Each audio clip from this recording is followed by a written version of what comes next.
Hello everybody and welcome back to part 2 of Concorde.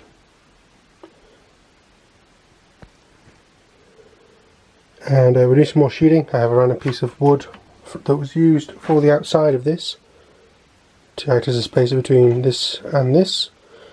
We'll glue it on, we'll use some more ammonia to bend it over and then glue it in. So bear with me in a moment. Okay, so with the sheeting done on both wings now, we now have to start building the fuselage. But this is quite complicated, so I'm going to ask for assistance with it and show you once it's done. Okay, so good things and bad things have happened.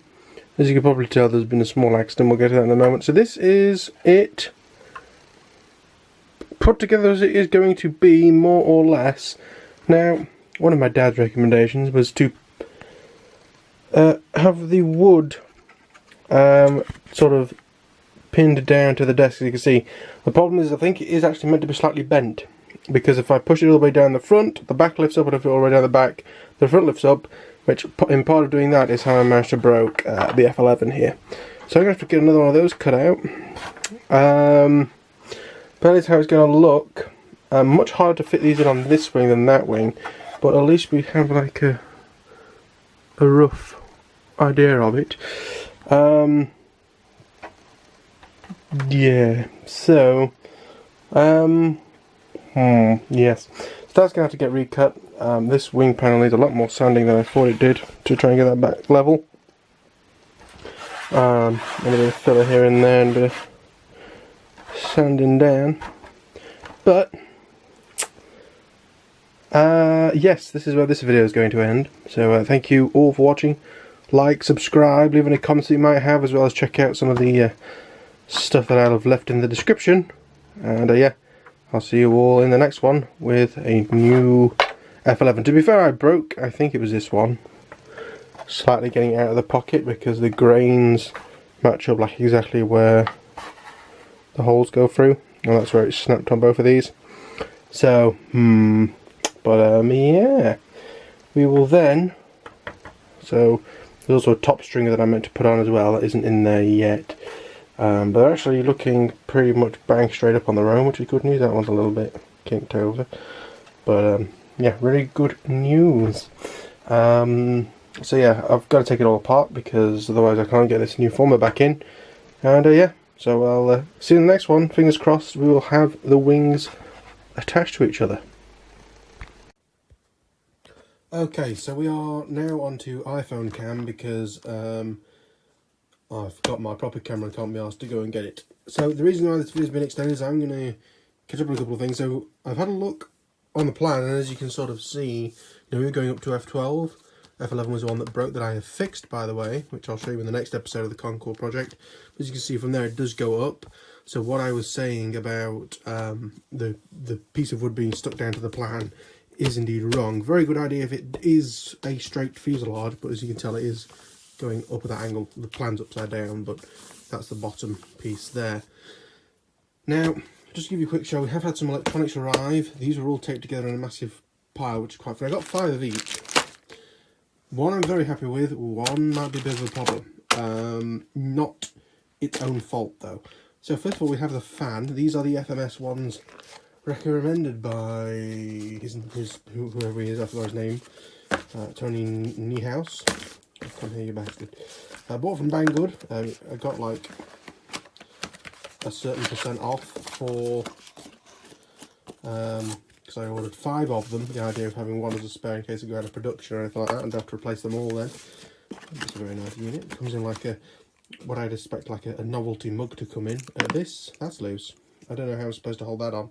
The instructions are somewhere, but remember I do have 4 more copies of those instructions, and they just go on here like that, and look absolutely fine. The tailpipes might need to be made a little bit longer, but no, they're fine. Let me just try and come on, you bastard! Come on, you bastard! Come on, you bastard! Something like that. Un momento, por favor. Alright, so the one that I have a slight issue with, so these are FMS Predator speed controllers. I got them because basically they were the cheapest on Banggood when you ordered multiple of them. They weren't the cheapest outright, but when you're ordering 5, these had a higher discount on them. Now the problem with these is not specifically a fault of these speed controllers. I mean, as you can see, bullets on one end, nice long leads, and an XT60. So for a lot of people, this is pre-soldered. It's 40 amps, so it's going to work in Bixlers, AXNs, a lot of flying wings, or the smaller flying wings at least. And it does have a 3 amp back. It'll do up to 4S, 3 amp back, and as I say, I think they're like £13. I got them like for like £9 or something like that, because I bought 5 of them. The only small problem is, here's the speed controller, and that's how it shows the size of the speed. Apologies, I do probably have a chest infection. So yeah, that's quite a small difference. When you think this is about 8mm long, another reason I chose these is I wanted one that was very thin, because a lot of the others are like twice as thick as this. The problem is,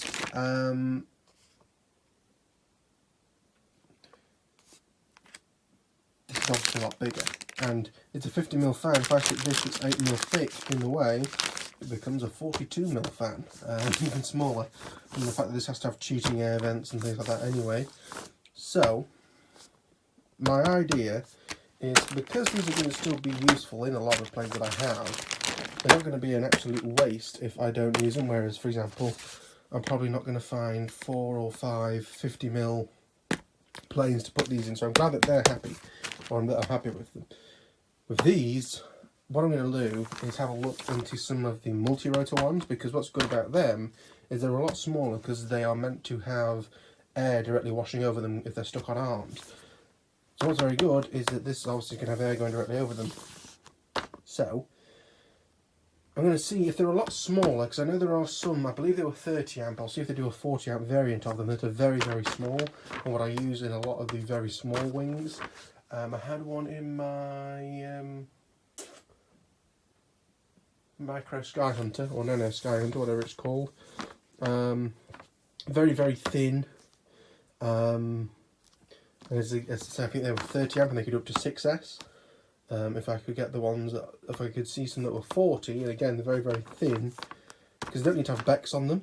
And also, if they're BL Heli or something, you do get slightly better performance out of them, especially across 4 of them. Also, of course, ideally, they don't have to break the bank.